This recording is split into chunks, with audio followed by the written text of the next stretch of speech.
मेरा नाम डॉक्टर नवीन मेहरोत्रा है और मैं सीनियर न्यूरोसर्जन के रूप में किम्स सनशाइन सिकंदराबाद में काम करता हूं। आज मैं आपसे एक गंभीर समस्या पे बात करने वाला हूं।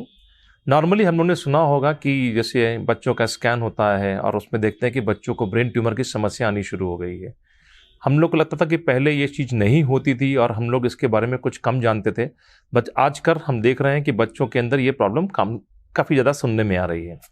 आज मैं इससे जुड़ी कुछ सिम्टम्स, कुछ ट्रीटमेंट, उसका आउटकम क्या होता है और कुछ जो लोगों के अंदर गलत मान्यताएं हैं उसके बारे में बात करेंगे। नॉर्मल जो ब्रेन ट्यूमर होता है वो बोथ एडल्ट्स में यानी जवान लोगों में और बच्चों दोनों में हो सकता है। नॉर्मली बच्चों में जब ये होता है तो इसका आउटकम और ये सीरियस ज़्यादा होता है, क्योंकि बच्चों का ब्रेन एक डेवलपिंग ब्रेन होता है। तो हमारा जो भी डिसीजन होगा, चाहे उसको ऑपरेट करें, चाहे उसका ट्रीटमेंट करें, चाहे उसके लिए रेडिएशन या कोई भी ट्रीटमेंट करें, उसका लॉन्ग टर्म इफेक्ट्स ज़्यादा हो सकता है। तो सामान्यतः जो बच्चों के अंदर ब्रेन ट्यूमर हम कब सस्पेक्ट करते हैं कि या डाउट करते हैं कि हो सकता है, तो नॉर्मल ये बच्चों में किसी भी उम्र में हो सकता है। वो नवजात यानी जस्ट पैदा हुए बच्चों में हो सकता है। कुछ कंडीशन में तो ये माँ के पेट के अंदर भी बच्चों के अंदर डेवलप हो सकता है, उसके बाद कुछ समय बाद भी डेवलप हो सकता है। तो नॉर्मली क्या होता है, अगर ये बच्चा जो है जस्ट बॉर्न बेबी में होता है या माँ के पेट में होता है, तो हम लोग जब अल्ट्रासाउंड करते हैं तो उसमें हम लोग इसको डिटेक्ट या पहचान डायग्नोस कर सकते हैं। दूसरा, जब ये बच्चा पैदा होने के बाद होता है और हम लोग ऑब्जर्व करके देखते हैं तो कॉमनली देखेंगे कि जब ये ब्रेन ट्यूमर बच्चों में होता है तो बच्चों का सिर का साइज काफ़ी बड़ा हो जाता है। तो नॉर्मली देखेंगे वो, जब भी आप अपने बच्चों को डॉक्टर के पास लेके जाएंगे, बच्चों का टीकाकरण कराएंगे, तो जब भी वो बच्चों का सिर का साइज नाप के देखेंगे, अगर वो ज़्यादा हो रहा है इसका मतलब बच्चों के अंदर वो ट्यूमर होने का चांसेस है। हालांकि उसका चांसेस बहुत कम होता है और भी कई सारे कारण होते हैं जिनकी वजह से बच्चों का सिर बढ़ सकता है, बट एक ट्यूमर एक कारण हो सकता है जिसको हम लोग को या रूल आउट कर देना चाहिए। कुछ समय के बाद अगर आप देखेंगे बच्चा जैसे 6 महीने का हो रहा है, साल भर का हो रहा है, तो अगर वो ट्यूमर डेवलप हो रहा है तो आप देखेंगे कि बच्चे का जो मानसिक विकास है वो काफ़ी स्लो हो रहा है। और अन्य बच्चों के साथ, जैसे मानो किसी जिस बच्चे का पेरेंट्स का दूसरा बच्चा होता है या तीसरा होता है, तो वो देखेंगे कि वो कंपेयर करके देखेंगे कि अपने जो पहले बच्चों के साथ हैं उनका डेवलपमेंट उतनी स्पीड से नहीं हो रहा है और बच्चों के अंदर उसको तब सस्पेक्ट कर सकते हैं। कई सारे बच्चों को के अंदर भूख नहीं लगना, सोते रहना, वॉमिटिंग होना, ये सिम्टम्स रहता है। और कई बार आप देखेंगे जो बच्चे थोड़े ज़्यादा एज के होते थे, 2-3 साल के होते हैं, तो आप देखेंगे कि उनके चलने में स्टाइल में प्रॉब्लम होना शुरू हो जाएगा, बैलेंस में प्रॉब्लम होना शुरू हो जाएगा, बच्चे के सिर में दर्द होगा, बच्चा सोता ज़्यादा रहेगा। कुछ कंडीशन पे देखेंगे कि आप बच्चों की ग्रोथ ही नहीं हो पा रही है, यानी नॉर्मल जो है बच्चा जो है उसका ग्रोथ नहीं हो पा रहा, उसका साइज या हाइट कम रह गया है और बच्चा काफ़ी वेट गेन ज़्यादा कर रहा है। कुछ कंडीशन में आप देखेंगे कि बच्चों को देखने में प्रॉब्लम होनी शुरू हो जाती है। जैसे बच्चा स्कूल जाता है, ब्लैक बोर्ड में देखेंगे तो आप देखेंगे कि बच्चा जो है उसको दिखने में प्रॉब्लम होता और वो कंप्लेंट करेगा कि जब स्कूल वगैरह में टीचिंग होता है तो उसको देखने में प्रॉब्लम होता। इन सब के साथ आपके मन में डाउट हो सकता है कि जो बच्चा है हमारा उसको शायद ब्रेन ट्यूमर हो सकता है। इसके लिए नॉर्मली जब भी आपके बच्चों के डॉक्टर होते हैं, पीडियाट्रिशियन होते हैं, आप उनको दिखा सकते हैं और उनको दिखाने के बाद अगर उनको लगता है कि हाँ आपके बच्चे के अंदर ट्यूमर होने का डाउट है तो हम उसका टेस्ट करते हैं। इसके लिए कौन सा टेस्ट है जो कंफर्म कर सकता है कि हमारे बच्चे को ब्रेन ट्यूमर है, तो इसके लिए MRI यानी मैग्नेटिक रेजोनेंस इमेजिंग, ये ही सबसे कंफर्मेटरी टेस्ट होता है ये देखने के लिए कि बच्चे के ब्रेन में ट्यूमर है कि नहीं। नॉर्मली कई सारे पेरेंट्स हमसे पूछते हैं कि ये MRI हमारे बच्चों के लिए सेफ है कि नहीं, उससे रिजल्ट निकलते हैं कि नहीं।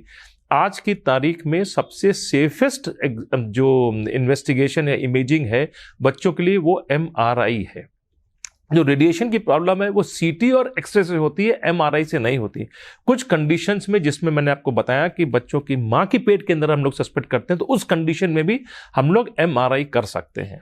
नॉर्मली फर्स्ट ट्राइमेस्टर में उसको अवॉइड करना चाहिए। दूसरी चीज़, इसके हमने जब MRI करा तो नॉर्मली क्या होता है, बच्चों के अंदर बच्चे मूव करते हैं तो MRI करना डिफिकल्ट होता है। तो उसके लिए हम बच्चों को कुछ सिडेट करते हैं जिसकी वजह से हम एक प्रॉपर MRI करके देख सकते हैं। अब जब ये MRI हो गया और MRI में हमको ये ट्यूमर दिख के आ गया, उसके बाद नेक्स्ट क्वेश्चन कम्स कि इसका सही ट्रीटमेंट क्या है और हमको इसके लिए क्या करना चाहिए। मेजॉरिटी ऑफ द टाइम्स, यानी ज़्यादातर जब भी हम किसी बच्चे के अंदर ये ट्यूमर देखते हैं एमआरआई में, तो surgery becomes the treatment of choice, because हम उसको सर्जरी करके ट्यूमर को रिमूव कर सकते हैं, उसके हम बायोप्सी कर सकते हैं, और जितना ट्यूमर का साइज कम कर देंगे, आगे आने वाला ट्रीटमेंट जो भी रहेगा वो उतना बेटर हो सकता है। बट बच्चों के सर्जरी, जो ब्रेन की सर्जरी होती है, वो इतनी आसान नहीं होती, बिकॉज सर्जरी करने के बाद नॉर्मल जो डेवलपमेंट होता है बच्चे का, जो बच्चे का ब्रेन का विकास होता है, वो अफेक्ट हो सकता है। तो डिपेंड करता है कि बच्चे के अंदर जो ट्यूमर है वो किस टाइप का ट्यूमर है। नॉर्मली जैसे हम लोग आपको बताया कि ट्यूमर दो टाइप के हो सकते हैं, एक जिसको हम लोग कैंसर या मैलिग्नेंट बोल सकते हैं, दूसरा वो जो कि नॉन कैंसर हो सकता है, जिसको बेनाइन हो सकता है। बच्चों में बेनाइन होने के चांसेस थोड़ा कम रहते हैं। जितनी कम एज बच्चों की रहेगी, मैलिग्नेंसी या कैंसर की ग्रोथ के चांसेस उतने ज्यादा ही हो सकते हैं। दूसरा जो सबसे इंपॉर्टेंट चीज होती है वो होती है कि लोकेशन, ब्रेन के अंदर वो ट्यूमर किस जगह पर स्थित है। कई बार ऐसा होता है कि ट्यूमर अगर हाई ग्रेड भी रहे, बट ऐसी जगह पे होता है जहां पर उसको निकालना संभव है। दूसरा ऐसा होता है कि वो कैंसर ना भी हो, बट ऐसी जगह पे मौजूद होता है कि जहां पर हम उसका सर्जरी करेंगे तो उसके पोस्ट ऑफ कॉम्प्लिकेशंस ज्यादा होते हैं। तो नंबर 1 बच्चों की एज, नंबर 2 वो लोकेशन क्या है उस ट्यूमर का, वो ट्रीटमेंट को और आउटकम को डिसाइड ज्यादा करता है। नंबर 3, कई बार ऐसा होता है, जो एक्सपीरियंस के साथ हम लोग देखते हैं कि ये ट्यूमर जो है ऐसी लोकेशन पे जहां पर हमको बायोप्सी करने में मुश्किल हो सकता है, बट हम लोग अपने एक्सपीरियंस के साथ कई बार रेडिएशन तो बच्चों में हम लोग यूजुअली 3 से 4 साल की उम्र तक नहीं करते हैं, कीमोथेरेपी स्टार्ट कर सकते हैं। नॉर्मली जो बच्चों के अंदर ट्यूमर होता है, इसका आउटकम क्या होता है? नॉर्मली अगर वो बेनाइन ट्यूमर है तो उसका आउटकम अच्छा होता है, और कई सारे बच्चे जिनकी सर्जरी करी गई है, आगे ट्रीटमेंट करा गया है, वो अच्छा आउटकम आता है और बच्चों का विकास और डेवलपमेंट भी नॉर्मल हो सकता है। बट अगर वो मैलिग्नेंट ट्यूमर है और बच्चे की कम एज में, नॉर्मली 1 साल के अंदर की एज में अगर हम लोग ट्यूमर को पकड़ते हैं, तो उसका आउटकम उतना अच्छा नहीं हो सकता अगर वो मैलिग्नेंसी है। 4th नंबर की, अगर सर्जरी के अलावा कुछ और ट्रीटमेंट हम कर सकते हैं। Yes, in some cases chemotherapy we can start for reducing the size of the tumour.